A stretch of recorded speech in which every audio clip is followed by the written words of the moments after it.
Whisper the harassment was a slow, deliberate poison.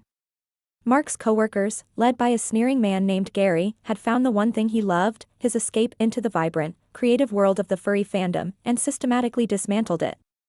The quiet jokes turned into loud taunts, his online persona, Whisper, becoming a punchline for their cruel laughter.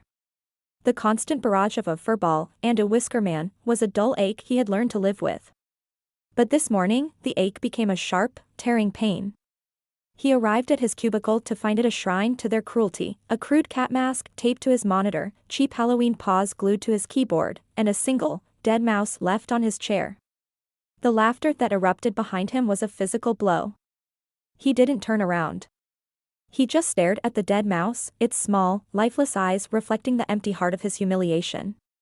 He went home, the stench of stale office air and their condescension clinging to him. The door to his apartment closed, a click of finality.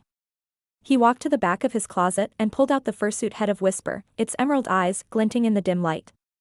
This was his sanctuary, his happy place. He slipped it on, and a wave of calm washed over him, a balm to the day's wounds. But today, the calm was short-lived. The suit felt different, tighter. As he struggled with the zipper, the fabric seemed to writhe, conforming to his skin like a second hide. He put on the paws, and his fingers felt strange, swollen and clawed. When he looked in the mirror, it wasn't Whisper smiling back. It was a predator. A low growl rumbled in his chest, not a conscious sound, but a deep, throaty thing that vibrated through his ribs. He stalked from the apartment, his movements fluid and low to the ground. He knew where to go. He knew what he wanted.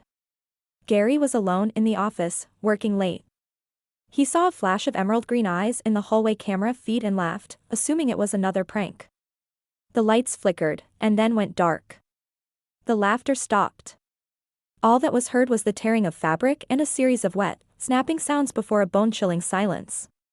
Mark, or what was left of him, moved with a horrifying purpose. The others were found later, in different parts of the office, one in the break room, another in the stairwell. The police described the scene as animalistic, a brutal frenzy of claws and teeth. The only clue left behind was a single, pristine paw print in the blood of the last victim, a chilling signature of the monster Mark had become.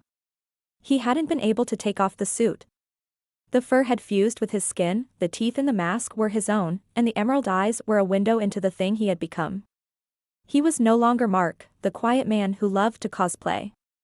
He was Whisper, and the hunt had just begun.